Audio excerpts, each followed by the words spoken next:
75 point दबा, फिर 1/3% कमजोरी के साथ हम लोग शुरुआत करेंगे 5वां सेशन। पूरा हफ्ता ऐसे ही वाइप आउट होता चले जा रहा है।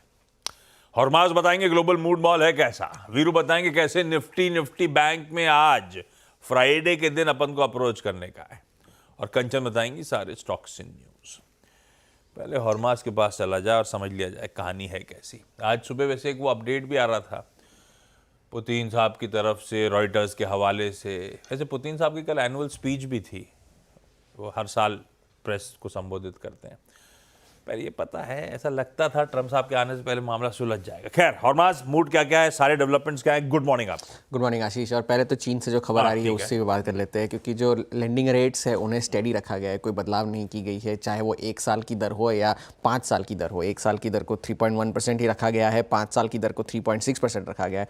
फ़र्क ये है कि जो 1 साल की जो लेंडिंग रेट है वो कॉरपोरेट लोन्स और घरेलू लोन्स जो होते हैं, हाउस होल्ड लोन्स, उनको ज़्यादा अफेक्ट करती है, और जो 5 ईयर लेंडिंग रेट्स है वो मॉर्गेज लोन्स को ज़्यादा अफेक्ट करती है। तो वो फ़र्क है, तो उसमें सिर्फ 50 बेसिस पॉइंट्स का फ़र्क है, मगर उसके साथ इस वक्त कोई छेड़छाड़ नहीं की गई है। ये चीन से बड़ा टेक अवे आया है। पुतिन साहब की आपने बात करी, उन्होंने कल भी कहा कि जो महंगाई, रशिया की जो इकोनॉमी है वो थोड़ी सी ओवर हीट होती जा रही है, ये उन्होंने कहा। और आज जो खबर निकल कर आई है कि वो समझौते के लिए तैयार है, अब वो कितना उस पर अमल करते हैं वो तो अब मजबूरी नहीं हो जाएगी। ट्रम्प साहब भी कह रहे हैं ज़ेलेंस्की साहब को मजबूरन मानना पड़ेगा, तो ट्रम्प साहब सप्लाईज तो रोक देंगे, है ना, आर्म्स एम्युनिशंस की, तो बिना सपोर्ट के फंसेंगे ज़ेलेंस्की। वो जैसे कहते हैं take it with a pinch of salt, तो ये वैसे लीजिए, जब तक हो नहीं, हाँ, जब तक हो नहीं तब तक उसके साथ उस पर जितना आप अमल ना ही करें तो बेहतर होगा। अब कल का सेशन कोई ऐसा खास सेशन था नहीं अमेरिका के बाज़ारों के लिए भी। आप कह सकते हैं कि स्क्रीन देखेंगे तो आपको लगेगा हाँ भाई फ्लैट ही बंद हुए हैं, मगर ऊपरी स्तरों से जो गिरावट आई है वो ज़्यादा बड़ा टेक अवे है, क्योंकि डाउ जोन्स 10 दिन की गिरावट के बाद, पहले तो माफ़ी चाहता हूँ, कल मैंने 11 दिन कह दिया था, कल 10 दिन की गिरावट थी।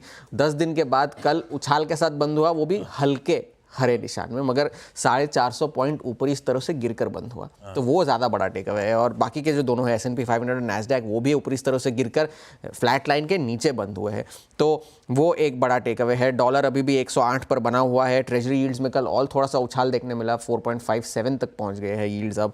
मगर स्टॉक स्पेसिफिक एक्शन कल बहुत ज़्यादा था, जो हमारे बाज़ारों के लिए भी थोड़ा सा असर करेगा, क्योंकि एक्सेंचर के कल रिजल्ट्स आए, 7% ऊपर बंद हुआ शेयर।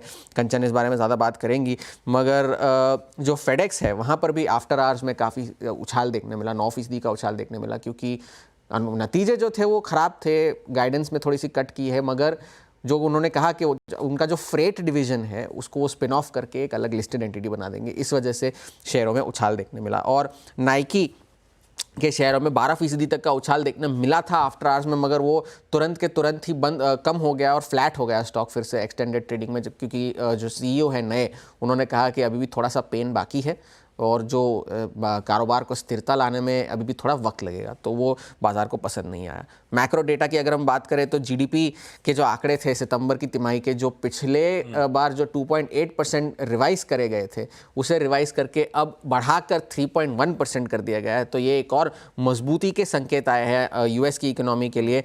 और कंज्यूमर स्पेंडिंग का जो डेटा था उसे भी बढ़ाकर 3.7% कर दिया गया, जो कि 2023 के बाद का सबसे फास्टेस्ट ग्रोथ था। आज जो है वो PCE का डेटा आना है, और अनुमान यह है कि महीने दर महीने 0.2% का उछाल देखने मिलेगा, और साल दर साल जो है 2.5% का उछाल देखने मिलेगा। ये पिछले महीने के मुकाबले ज़्यादा है, तो उस पर भी नज़र रखनी होगी। और इस वजह से अब ये अनुमान बढ़ते जा रहे हैं कि जनवरी में ब्याज दरों में कटौती नहीं होगी। अब तक की जो प्रोबेबिलिटी है वो 91% की, अब तो खैर बहुत जल्दी है ये अनुमान लगाने में, मगर अभी भी 91% की प्रोबेबिलिटी है। कल बैंक ऑफ इंग्लैंड ने अपनी ब्याज दरें तो ऐसी ही छोड़ दी, मगर 9 में से 3 ऐसे मेंबर्स थे बैंक ऑफ इंग्लैंड के जिन्होंने रेट कट के लिए वोट किया था कि भाई आप ब्याज दरें काटिए इस बार, तो शायद अगली बार हो जाए, ये देखने वाली बात होगी। और 2025 में 3 कट्स के प्रोजेक्शंस फिलहाल है बैंक ऑफ इंग्लैंड के। जापान में भी ब्याज दरें ऐसी ही थी। येन कल और कमज़ोर हुआ, 156 के पार निकल गया, तो वो एक बात ध्यान में रखने वाली होगी। तो बैंक ऑफ जापान के भी गवर्नर ने कहा कि अब वेज हाइक्स जो होंगे स्प्रिंग में उस पर हम नजर रखेंगे, फिर ब्याज दरों पर फैसला लेंगे। तो जनवरी में भी ब्याज दरें बढ़ेंगी, इसका कोई स्प्रिंग क्या होता है? स्प्रिंग जो उनकी जो सीजन होती है फरवरी से मार्च मुंबई वालों को क्या है, गर्मी साल भर और एक बारिश आती है, इसके अलावा कोई सीजन पता नहीं। हमारा it's less heat more heat और गर्मी साल भर, लेस कम वो ऊपर नीचे और बस बारिश लपक। तो फरवरी में जो स्प्रिंग वेज हाइक्स के जो डिस्कशंस होते हैं वो होंगे। तो जनवरी में ब्याज दरें बढ़ने का अनुमान अब थोड़ा सा कम है, तो वहां पर नजर रखने वाली बात है। तो हैंडओवर कोई खास है नहीं, आईटी शेयरों पर नजर रखने वाली बात होगी। और आज का पीसीई डेटा इज मोस्ट बिल्कुल ठीक। तो भाई साहब, कल परसों के 2.5-3.5% के तगड़े दबाव के बाद कल देखने में लग रहा होगा चलो थम गई गिरावट, फ्लैट बंद हुए। पर अगर इंट्राडे डाउ का चार्ट दिखाएंगे तो वाकई शुरुआत में 450 पॉइंट डाउ बाउंस बैक कर रहा था, टिक नहीं पाया, सारी तेजी गायब हो गई क्लोज होते होते। और आज सुबह के फ्यूचर्स हल्के दबाव के साथ हैं, यानी कि यूएस मार्केट अभी भी रिकवरी के मोड में आएंगे नहीं, ये देखिए आपकी स्क्रीन पे। हाँ, एक चीज और, वो वॉलेटिलिटी इंडेक्स कल इतनी बात कर ली थी हमने, 75% भाग गया था, तो ठीक है थोड़ा सा कोर्स करेक्ट करा है, कल 12% मेरे ख्याल से गिर के बंद हुआ है। खैर, अब आज के सेशन को अप्रोच करा जाए वीरू के साथ। Veeru, good morning.